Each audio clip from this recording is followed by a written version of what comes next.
Okay, so hello everybody and welcome back to my channel. Be sure to like, share, and subscribe. I'm sorry for the delay, but here we go. Blame It on Vanity, chapter 21.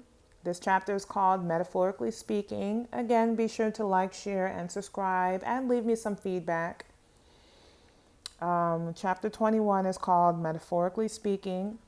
So shall I be thrown back in time to speak of the adolescent scufflings of many a juvenile heart, the competitiveness that strikes like the claws of a cat, or the tall tale being somewhat of a novice now told with less enthusiasm, having been coughed up by gossiping proficients professing insane truths, having sucked it out of a bottle?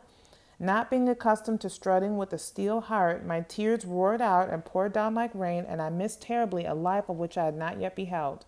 Who and what was I becoming, and to whom did I belong? And what of the piercing screams of dialogue gone rotten and arguments pushed away like leftovers in a moldy box? It was needful to live through life's galloping changes, grouped to a people that were growing, cutting back our stinkweed, falling down but waiting to be watered, and having an unquenchable thirst for stardom. One remembers the pleasure as if one verily agreed with the pleasure.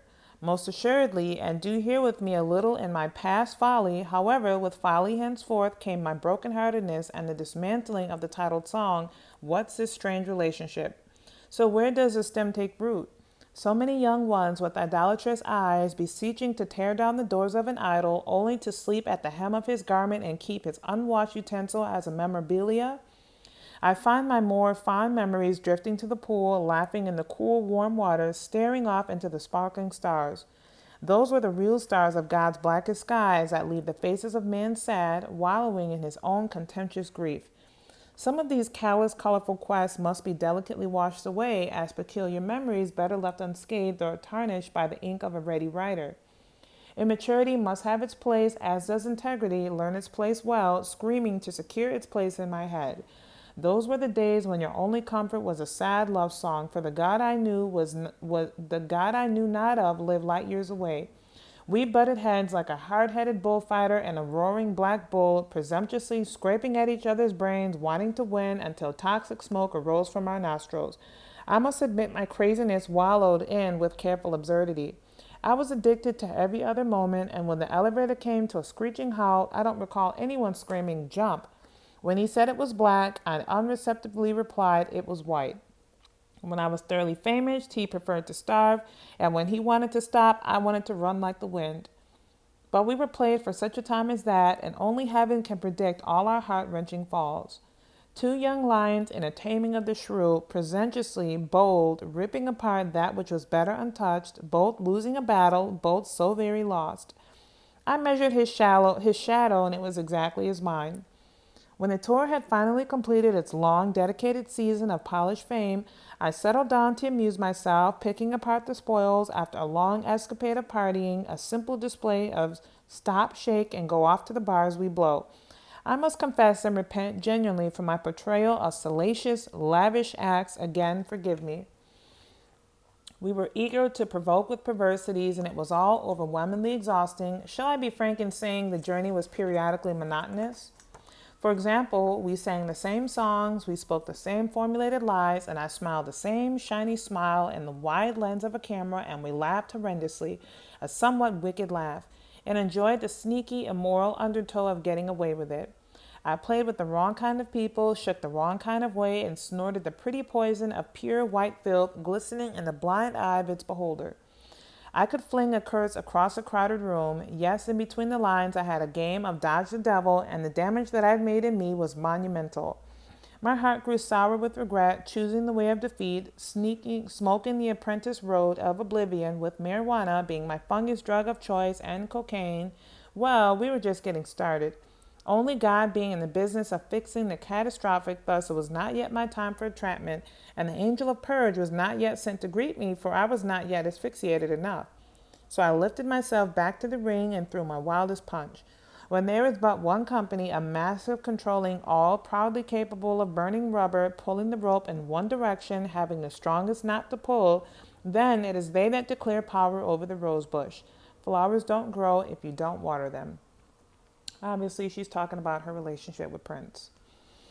Chapter 22, See Jane Run. Having had the buoyancy to affirm my independence, seeing my doors of escape had blown open, and realizing I was stuck in another man's dream, I reassured my plan of escape most abruptly and jetting away, hoping for a return greeting card of parting remarks in the mail. And yes, my lips formed shakily to utter the words "I must go." And so I ran, and Los Angeles ran to greet me, home to the Lost Angels, hoping not to capitulate to a lost, dying carnival of populace. Was he strong enough to keep me, or weak enough to want to keep me, and possibly with the mere price of tender encouragement I might have been bought, but late is not happening in the heavens, and heaven waits for no one. All my pink candles blew out before I could make my wish, and so my dreams of spending my life in the arms of the one I loved flitted away with a gush of wind and slammed of a hotel door. Standing in the rain, staring at the edge, listening to my executioner break off my bleeding heart, I leaped off the edge of conformity and cast away my insane jealousy. Glancing at the picture, we were perfect for one another. I, being in that state of hypnotic pursuit of my girlish fantasy, inextricably intertwined, bound by a torn cover and pages turning about to its end, only to begin to finish that which had never ended. All of it was a chain of events which I found myself a part of, so I was tempted to draw my conclusion to a standstill and hope for the succession of my future to gallop away into perfect eternal bliss. Little in this life of ours unfolds as we romantically predict, and my fold was crooked and my blade was dull for slicing off the pain of my broken, wayward heart. I admit it was hard to cut him out of me. All I had become was thus painted on my face, vanity, and what I had thus spoken from my vile tongue spewed forth from my juvenile breast of disdain. But this was just the beginning of my surrealistic journey, my make-believe I am the new hoopla, squeezed appropriately, sufficiently, distended in your black box, televising all my oddities up close and effectual.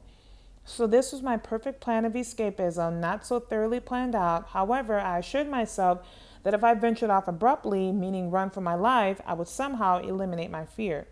However, more times than enough, I found myself unequivocally in a pickle. I had unquestionably escaped through a black porthole, perfectly leading me to nowhere. Pressing onward, my mind was courageously busy with new radical ideas, closely watching where my heart and my better eye might lead me. My palate, being quite bare once again, was ready to take on this idolatrous, theatrical, pleasure-seeking world without the brain of an Einstein or the heart of Mary Poppins. Once again, I strutted myself to the round table, a gathering of money-making, high-profiled influentials. My hand squeezed hold of the paper-mate, and I scraped black my initials in the spot marked X. So there sat my name, Vanity. Alas, indeed, it posed prettily pressed on the most exquisite paper, and did I not challenge everyone to think otherwise? So lonesome, and rather lonesome was its meaning, but certainly not the reason my love bound and branded me. I got lost looking for his mirror. Obviously, she's talking about when she broke up with Prince. Prince said that he was only giving her a little bit of money because she had a drug addiction and he didn't want to give her too much money.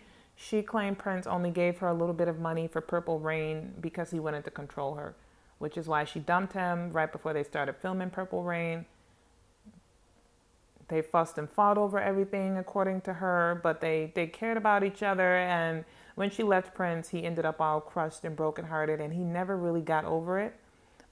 But then he dated multiple women at the same time, and he broke her heart too. So they just kind of hurt each other. She found Jesus and managed to get over it. I don't think he ever got over her leaving him, according to the women that he dated after her. A lot of them looked exactly like her, kind of racially ambiguous, artistic. Most of them were people of faith. Sad. However relaxed I faked it, it would somehow one day make its mark to exasperate me hauntingly, so I creased it carefully into 3 parts, my new bill of contracted rights and all its Motown trimmings, and tucked it hard under arm. I dared anyone to steal my precious, pompous pride.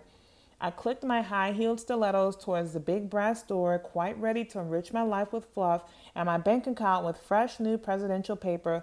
I would be that fabulous being they longed to scuttle after. After all, I had only to pull from my vain sensuality, which incidentally was prone to deteriorate at some point in time naturally. But truly, who was thinking of the latter end of my plight of fantastic fantasies? For I, having been vanity, unequivocally, undubitably okay, seemingly immortal in my own head, thought I had much to live for, and that expeditiously in grandiose proportions. After all, I was young and credulous, with little or no thought of the varied Pied Pipers to pay along my way. Not to mention those who rushed in to share in my premeditated crimes of passionate, deceiving, and sensuous songs. Meaningless though they were stuck playing round and round in my head, begging to break off the jawbone of my future. And even when it was thus written, if one plays in the devil's den, my dear, one must heed to the devil's deadliest. It having never been stated in my contract, was thus never processed nor twirled around in my cranium.